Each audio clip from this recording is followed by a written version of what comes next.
Reconnaissable pour son visage moustachu dans le domaine du journalisme d'investigation pour ses admirateurs, et perçu comme un inquisiteur d'extrême gauche par ses détracteurs, Edoui Plenel quittera jeudi la direction de Mediapart, qu'il a cofondé il y a 16 ans et qui est devenu un média aussi influent que redouté. L'équipe, pour l'essentiel, a entre 25 et 45 ans, j'en ai 71.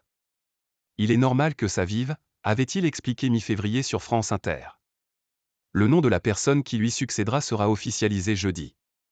Lui quittera la présidence du site d'investigation mais continuera à y écrire. C'est l'homme qui incarne depuis 40 ans l'investigation dans les médias, a souligné Mediapart lundi en inaugurant une série de podcasts sur 10 enquêtes mythiques qu'il a écrites ou supervisées. Il a signé quelques-uns des plus beaux scoops de l'histoire de la presse française, salué en 2010 le journal québécois Le Devoir, en citant le scandale Rainbow Warrior, bateau de l'organisation écologiste Greenpeace saboté par les services secrets tricolores en 1985. Mis sur écoute par une cellule de l'Élysée sous François Mitterrand dans les années 80 en raison de ses enquêtes pour Le Monde, Edoui Plenel a été directeur de la rédaction du quotidien de 1996 à 2004, avant de cofonder Mediapart en 2008. Avec sa moustache et son regard malicieux, il en a été le visage pour le grand public, au rythme des affaires révélées par ce média craint des politiques. De Cahuzac à #MeToo. L'une des plus retentissantes, fin 2012, coûte sa tête à Jérôme Cahuzac, ministre socialiste du budget qui a menti sur son compte secret à l'étranger. Sous Nicolas Sarkozy, Mediapart a enquêté sur les relations de proches du président avec la milliardaire Liliane Bettencourt ou sur les soupçons de financement libyen de sa campagne. Outre les scandales politiques, le site a été en pointe dans le traitement des violences sexuelles et du mouvement #MeToo. C'est l'une de ces enquêtes, sur Luc Besson, qui a provoqué la fureur de l'ex-compagne du cinéaste, la réalisatrice Maïwenn. Début 2023 dans un restaurant parisien, elle avait craché sur Edoui Plenel en lui tirant les cheveux, ce qui lui a valu 400 € d'amende.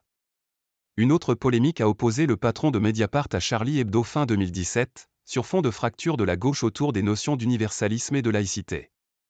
Le journal satirique avait taxé M. Plenel de complaisance envers l'islamologue accusé de viol Tariq Ramadan, et l'avait caricaturé se fermant la bouche, les yeux et les oreilles avec sa moustache. Outré, il avait dénoncé une campagne générale de guerre aux musulmans. Après ces propos, qu'il regrettera ensuite, le directeur de Charlie, Riss, l'avait accusé de condamner à mort une deuxième fois sa rédaction, décimée par l'attentat islamiste de 2015. Trotskisme. Au fil des ans, celui qui a influencé plusieurs générations de journalistes s'est attiré des critiques. En 2022, l'acteur Gérard Darmon lui reprochait ainsi de se comporter en juge béant policier. Monsieur Plenel, lui, disait à l'AFP en 2018, Pentagon Papers, un film hollywoodien, fait du journaliste un héros démocratique. En France, et je le vis depuis des décennies, on fait de ce journalisme-là le symbole de l'anti-France, d'influence de la CIA, de l'islamo-gauchisme. Très tôt, il a été marqué par l'anticolonialisme.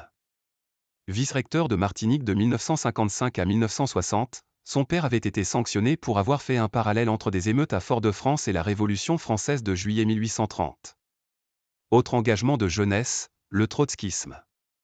C'est à Rouge, journal de la Ligue communiste révolutionnaire, qu'Edoui Plenel commence sa carrière en 1976.